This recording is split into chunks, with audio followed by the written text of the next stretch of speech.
Hello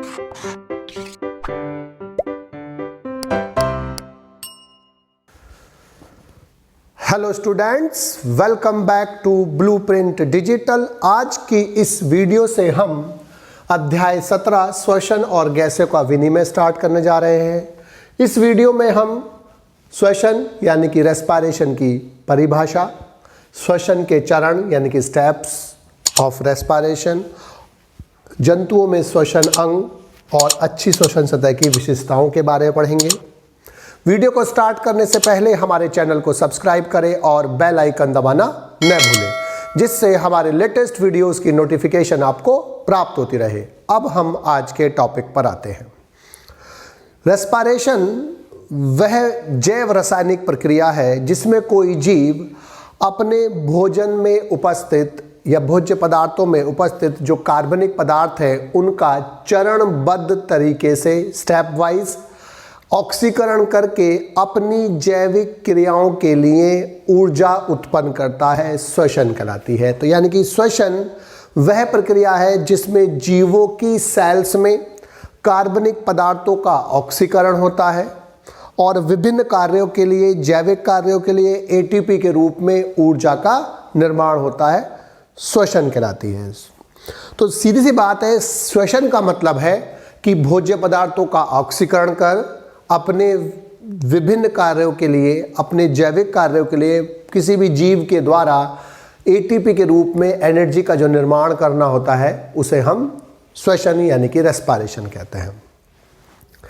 respiration दो प्रकार का होता है, एवाईवीए यानी कि एनारोबिक और वाईवीए यानी कि एरोबिक। जो रेस्पिरेशन ऑक्सीजन की अनुपस्थिति में होता है उसे हम एवाईवीए यानी कि एनारोबिक रेस्पिरेशन कहते हैं, जो परजीवियों में और कुछ निम्न कोटि के जो जीव होते हैं जैसे जीवाणु आदि उनमें होता है। और जो श्वसन जिसमें ऑक्सीजन की उपस्थिति अनिवार्य होती है, अर्थात जो ऑक्सीजन की उपस्थिति में होता है उसे हम वायवीय श्वसन कहते हैं। और वायवीय श्वसन उच्च जंतुओं में, उच्च प्राणियों में होता है, उच्च प्लांट्स में होता है।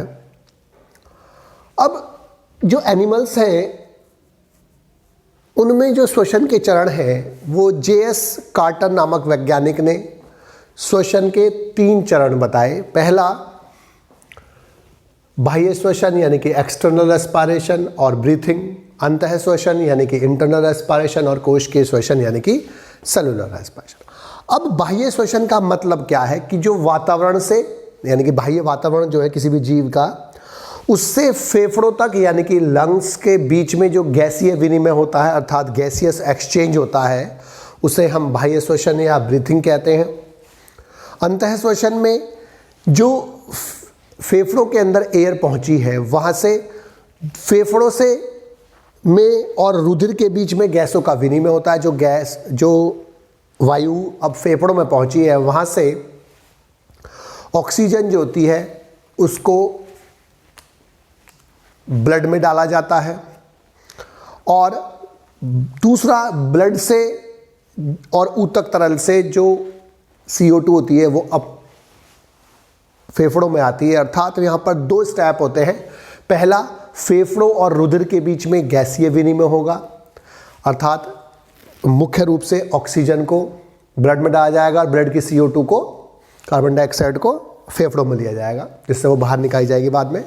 और दूसरे स्टेप में जो रुधिर और ऊतक तरल है उनके बीच में गैसीय विनिमय होगा, अर्थात जो रुधिर के अंदर अब ऑक्सीजन आई है वो ऊतक तरल टिश्यू फ्लूइड की सहायता से सेल्स में पहुंचेगी, टिश्यूज़ के, और वहाँ से CO2 सेल से ऊतक तरल के माध्यम से ब्लड में आएगी। तो इस प्रकार से इसे अंतः श्वसन यानी कि इंटरनल रेस्पिरेशन कहते हैं। और तीसरा जो होता है वो कोशिकीय श्वसन होता है, सेलुलर रेस्पिरेशन होता है। उसमें सेल्स के अंदर जो ऑक्सीजन पहुंचती है उससे कार्बनिक पदार्थ जो होते हैं उनका ऑक्सीकरण होता है और उससे ऊर्जा मुक्त होती है। तो पहले चरण में वायु जो होती है वो वातावरण से फेफड़ों में पहुंचती है जिसे, और उनका गैसीय विनिमय होता है, और जो अंदर की जो अशुद्ध वायु होती है वो बॉडी से बाहर फेंकी जाती है।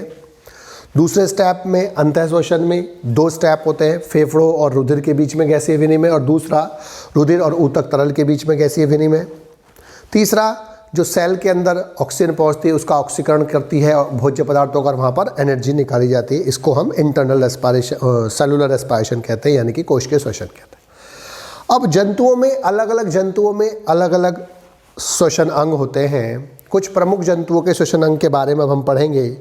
जो प्रोटोजोआ संघ के जंतु जैसे अमीबा है, पैरामीशियम है, तो उनकी बॉडी एक सिंगल सेल से मिलकर बनी होती है, एक छोटी सेल से बनी होती है। उस सेल की जो कोशिका कला यानी कि सेल मेम्ब्रेन होती है, उसी से उनके लिए रेस्पिरेशन होता है, ऑक्सीजन अंदर आती है और CO2 बाहर निकलती है।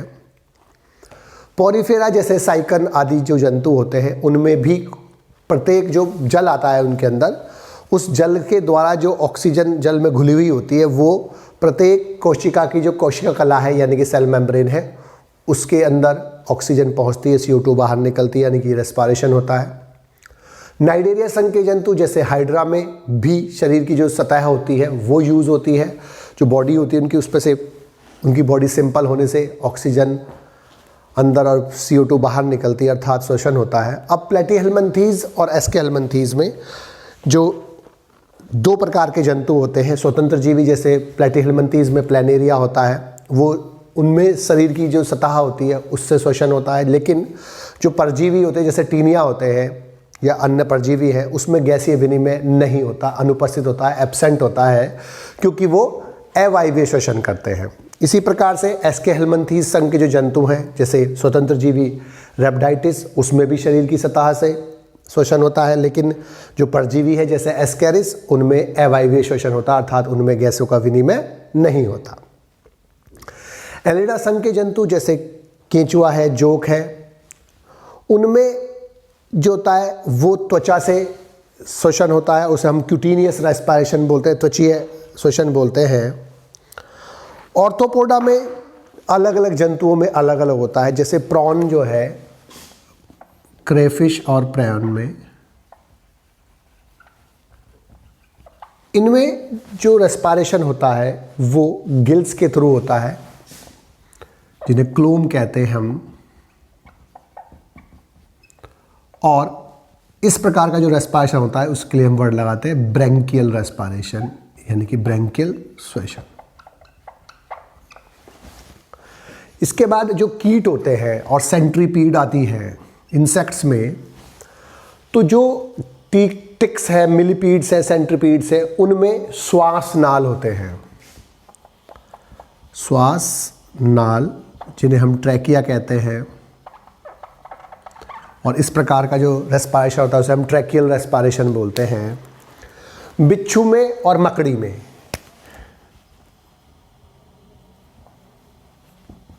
तथा मकड़ी में, यानी कि स्कॉर्पियन और स्पाइडर में जो होता है, ये इंपॉर्टेंट है बहुत। बिच्छू में और मकड़ी में, स्कॉर्पियन में और स्पाइडर में बुक लंग्स होते हैं। श्वसन के लिए बुक लंग्स उपस्थित होते हैं, जिन्हें हम पुष्ट फुसफुस कहते हैं। किंग क्रैब यानी कि लिमुलस होता है, इसका नाम किंग क्रैब,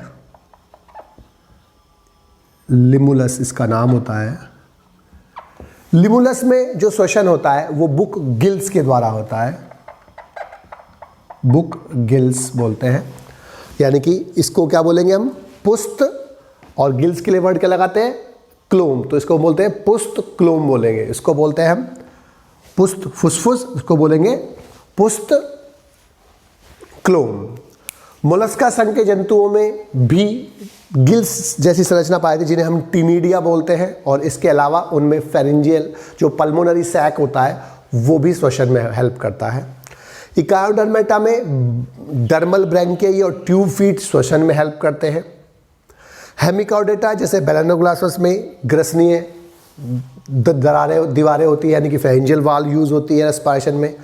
कॉर्डेटा में यूरोकॉर्डेटा जो होता है, और हार्डमानिया और सिफेलोकॉर्डेटा जैसे ब्रैंकियोस्टोमा, इसमें भी ग्रसनीय दीवारें यूज होती हैं। लेकिन वर्टिब्रेट्स में, साइक्लोस्टोम्स में और फिश में क्लोम्स यानी कि गिल्स के द्वारा होती है, क्योंकि ये सब जलीय जीव होते हैं। उभयचर जंतुओं में यानी कि एम्फीबियंस में त्वचा से भी श्वसन होता है। मुख ग्रसीय सतह यानी कि बक्कोफेंजियल लिनिंग से और फेफड़ों से 3 जगह से श्वसन होता है।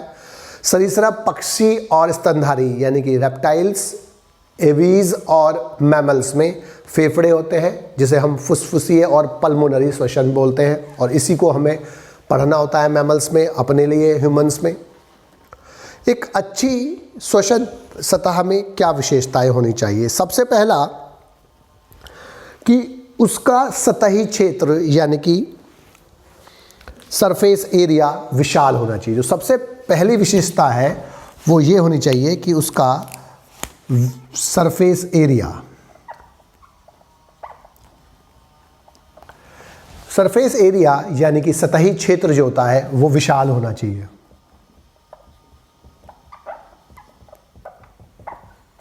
ज़्यादा होना चाहिए, बड़ा होना चाहिए, विशाल होना चाहिए। जितना ज़्यादा सरफेस एरिया होगा उतना ही अधिक गैसों का विनिमय होगा, गैसों का आदान प्रदान होगा, उतना ही सरल श्वसन हो जाता है।